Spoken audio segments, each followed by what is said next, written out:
கிறிஸ்துவிலும் கானக செல்வி என்று அழைக்கப்படுகின்ற எங்களை தேடி வந்து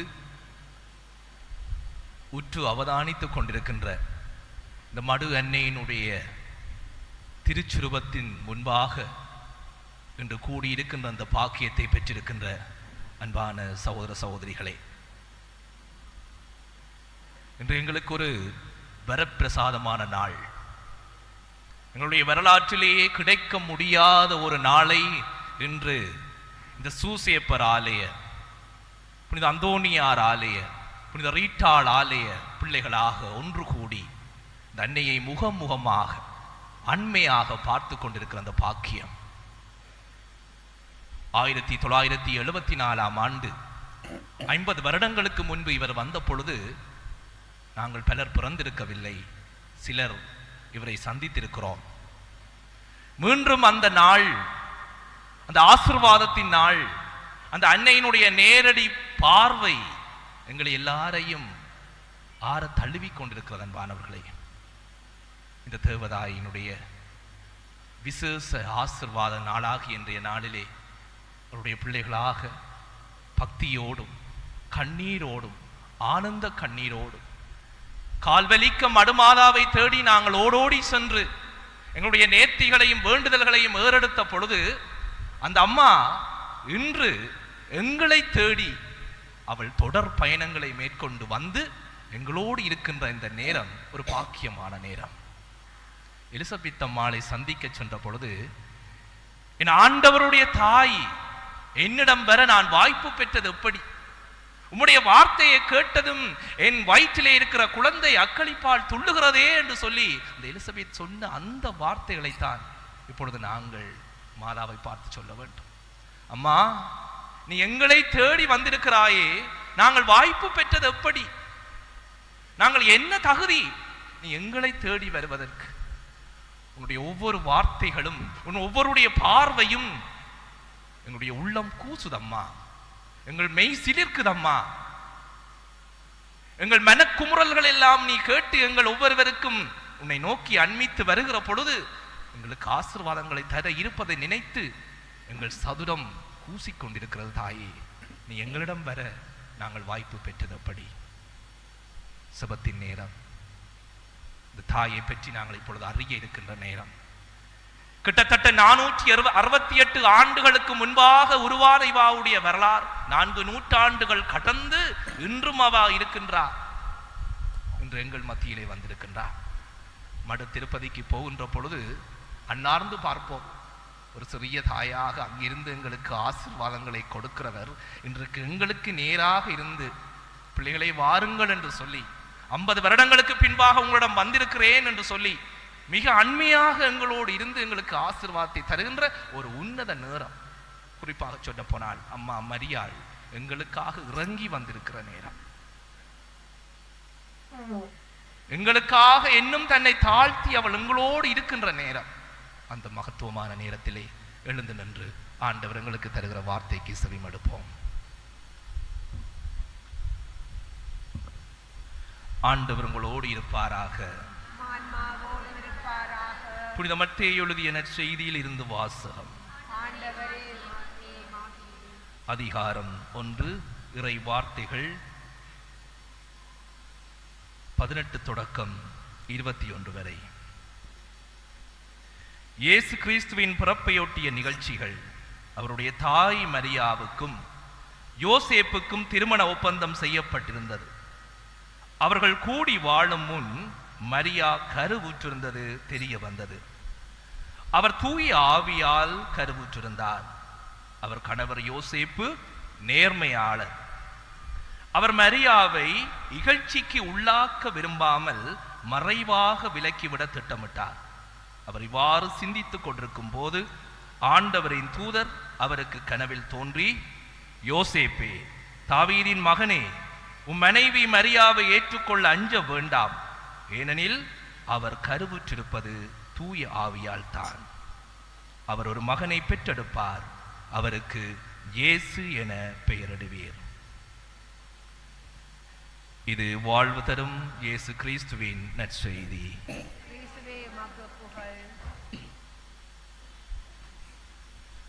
கிறிஸ்து இயேசுவில் பிரியமான சகோதரங்களே, இந்த நற்செய்தி வாசகத்தினுடைய பின்னணியிலே புனித யோசேப்பினுடைய ஆலயத்திலே இன்று நாங்கள் கூடியிருக்கிறோம்.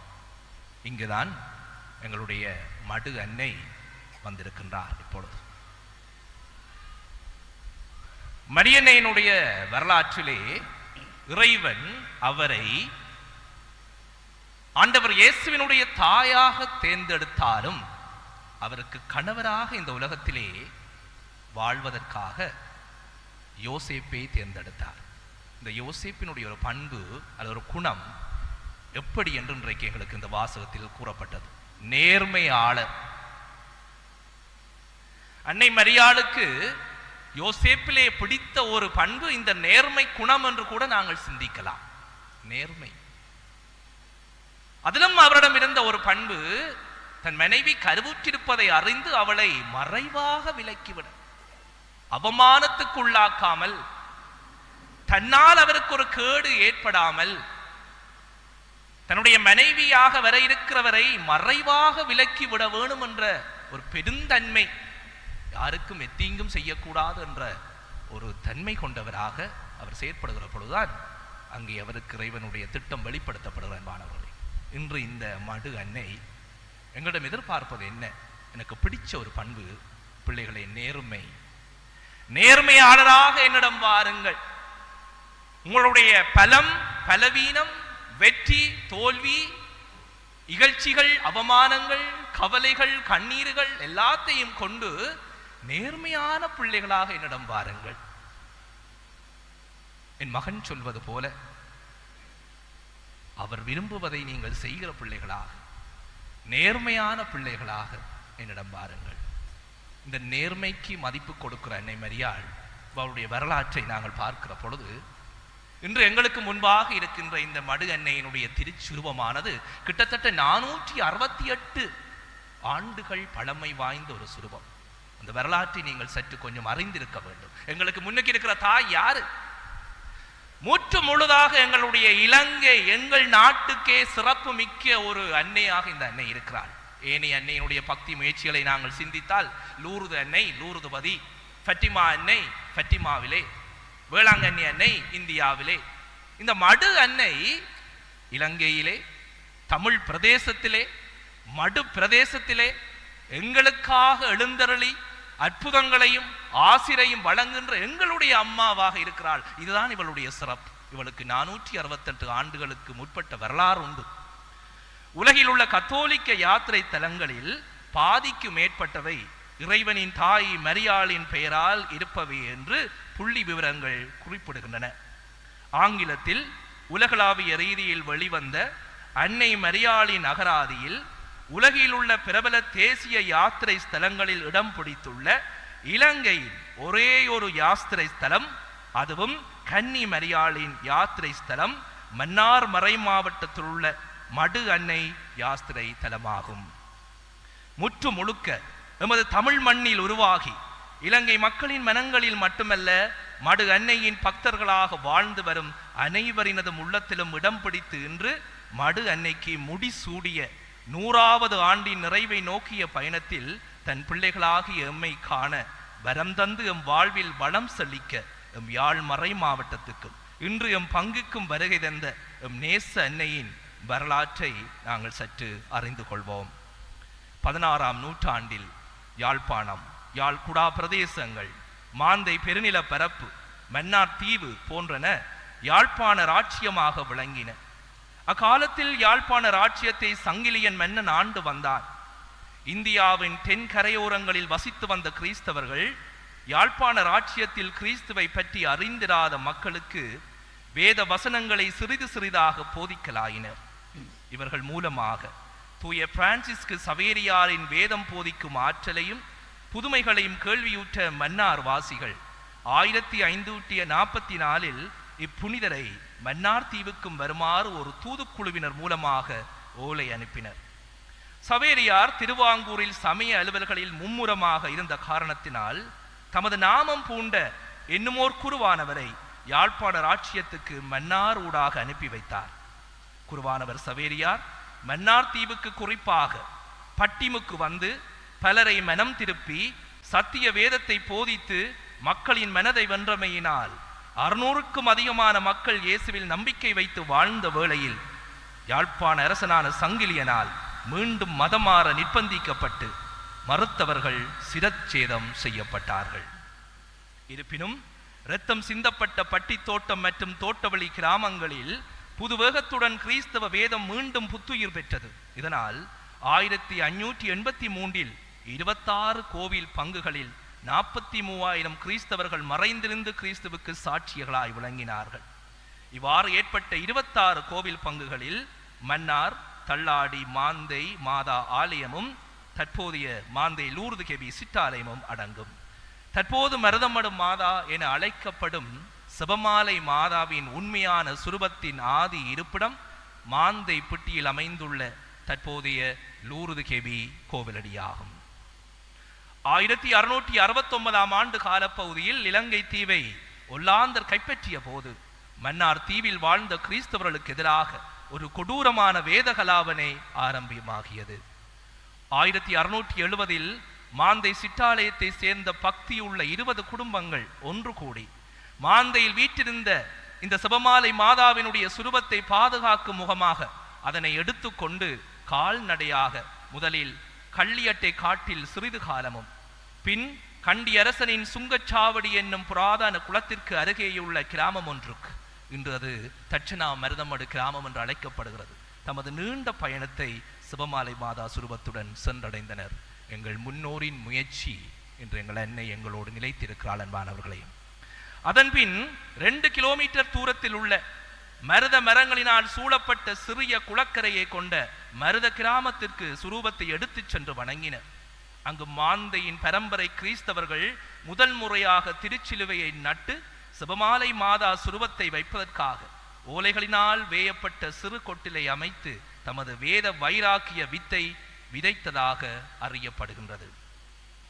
அக்கால பகுதியில் யாழ்ப்பாண பட்டணத்தில் வேத கலாபனை காட்டுத்தீ போல் நாலா பக்கமும் பரவிக் கொண்டிருக்க யாழ்ப்பாண குடாநாட்டில் இருந்தும் வேதத்தில் வைராக்கியம் நிறைந்த கிறிஸ்தவ மக்கள் இடம்பெயர்ந்து சுமார் 700 கிறிஸ்தவர்கள் மற்றும் யாழில் இருந்த 7 இந்திய குருக்களும் பூநகரி கடலேரியை கடந்து வன்னி காட்டில் நுழைந்து புதுமையான விதத்தில் செபமாலை மாதாவின் சிறுகுடிலை நோக்கி இறைவனால் அழைத்து வரப்பட்டார்கள். 1696 ஆண்டு ஜோசபாஸ் அடிகளார் தன்னந்தனியாக இலங்கையில் பணியாற்றிய வேளை அவருக்கு உதவ வந்த குருக்களில் ஒருவர் பேட்ரோ ஃபெராயோ ஆவார். இவரை மாதோட்ட பகுதியில் பணி செய்ய ஜோசபாஸ் அடிகளால் பணித்தார். ஒல்லாந்தர்களின் கலாபனை, கிறிஸ்தவர்கள் அல்லாதோரின் எதிர்ப்பு, கிறிஸ்தவர்களின் ஈடுபாடு இல்லாத நிலை, அவர்களின் மூட நம்பிக்கை போன்றவற்றால் மனமுடைந்த பேட்ரோ ஃபெராயோ அடிகளார் பணித்தளத்தை விட்டு வெளியேறி வன்னிக்காட்டு வழியே சென்று அவர் வந்தடைந்த இடம் மடுப்பகுதி என கூறப்படுகிறது. இதனை அறிந்த யோசபாஸ் குருவானவர் பேட்ரோ ஃபெராயோ அடிகளாரை தேடி வந்து அவருக்கு ஆன்மீக ஆலோசனைகளை வழங்கி மருதமடு மாதா உள்ள இடத்திலேயே பணியாற்ற பணித்தார். இவரை இவ்வாறு மடுப்பகுதிக்கு அழைத்து வந்து அங்கு குடியேறிய மக்களுக்கு பணியாற்றி செய்ததும் அன்னையின் திட்டமும் ஆகும் என நம்பப்படுகின்றது. அத்தகைய திட்டங்களை வடிவமைக்கின்ற தாய்தான் இன்று எங்கள் முன்பாக இருக்கின்றாள் என்பதை மறந்துவிட வேண்டாம். ஆங்கிலேயர் இலங்கைக்கு வந்ததும் இலங்கை கத்தோலிக்கர்களுக்கு விடிவு காலம் ஆரம்பமாகி வேதகலாபனைகள் சற்று ஒளிந்து கத்தோலிக்க மதம் மீண்டும் தழைத்தோங்க தொடங்கியது. இலங்கையில் நாலாபுறத்திலும் இருந்து கானகத்தில் வீற்றிருக்கும் மருதமடு அன்னையை காண பல பக்தர்கள் 100கணக்கில் வர தொடங்கினர். கோவிலில் இடமின்மையை கண்டுற்ற மன்னார் வழக்காடு கோட்டில் நீதிமன்றத்தில் சங்கடுத்தராக இருந்த பரங்கியரான மோஜிஸ் என்பவர் 1823 ஒரு சிறு குடிசை கோவிலை களிமண்ணால் கட்டுவித்தார். இது குதிரை லாடன் வடிவத்தில் 3 பக்க சுவர்களுடன் 8 அடி உயரத்தில் கட்டப்பட்டிருந்தது. அதன் நடுவே பீடத்திற்காக ஒரு சிறு மேசை அமைக்கப்பட்டிருந்தது. 1872 வரை இக்கோவிலிலே காணப்பட்டது. 1872 மடு திருப்பதியை முதல் முறையாக தரிசித்த அதிவந்தனைக்குரிய பொஞ்சியின் ஆண்டகை களிமண்ணால் கட்டப்பட்டிருந்த சிறிய கோவிலை கண்ணுற்று வேதனையுற்று ஆலயம் ஒன்றை அமைப்பதற்கு கன்னிக்கல் ஒன்றை 1872 ஆவணி திங்கள் 8ஆம் நாள் நாட்டினார். அதி வந்தனைக்குரிய பொஞ்சியின் ஆண்டகையால் தொடங்கப்பட்டு மடு ஆலய கட்டுமான பணி அதி வந்தனைக்குரிய மெலிசன் ஆண்டகை காலத்தில் தொடரப்பட்டு பின்பு அதி வந்தனைக்குரிய யூலன் ஆண்டகையின் காலத்தில் முற்று பெற்றது. இதனைத் தொடர்ந்து அழகான கோவில் முகப்பும் விசாலமான குருமனையும் நற்கருணை சிற்றாலயமும் லூர்து கெபியும் அடுத்தடுத்து கட்டப்பட்டன. அருகிலுள்ள குளத்தை ஆழப்படுத்தி பக்தர்கள் நீராடுவதற்கும் குடிப்பதற்கும் பல குடிநீர் கிணறுகளும் கட்டப்பட்டன. இவ்வாறு இந்த மடு எண்ணெயினுடைய ஆசீர்வாதம் அந்த இடத்திலே பரவத் தொடங்கியதன் மாணவர்களே. பின்னர் அதிவந்தனைக்குரிய ஆந்த்ரே பிரோ அமதி ஆண்டகை 1920 யாழ் ஆயராக பொறுப்பேற்று இப்பதியை மக்களின் யாத்திரை ஸ்தலமாக அங்கீகரிக்க செய்ததுடன் மடு அன்னையின் பழமை வாய்ந்த சுரூபத்திற்கு முடிசூட்டுவிக்க ஆரம்ப முயற்சிகளை மேற்கொண்டார். 1921 பாப்பரசரின் அனுமதியும் இதற்காக கிடைத்தது. 1924 ஜூலை 2 யாழாயர் ஆல்ஃபிரட் காய்மர் ஆடம்பரமாக வழிபாடுகளை முன்னின்று நடாத்திய போது பரிசுத்த பாப்பரசர் 11ஆம் பத்திநாதரின் பிரதிநிதியாக கொழும்புக்கு வருகை தந்த ஆதி வந்தனைக்குரிய ஆண்டகை ஆண்டனி குடேட் அவர்கள் மாதாவின் சிரசிலும் கரங்களில் ஏந்தியிருந்த தேவபாலனின் சிரசிலும் வைரக்கற்கள் பதிந்த இரு தங்க முடிகளையும் சூட்டினார்.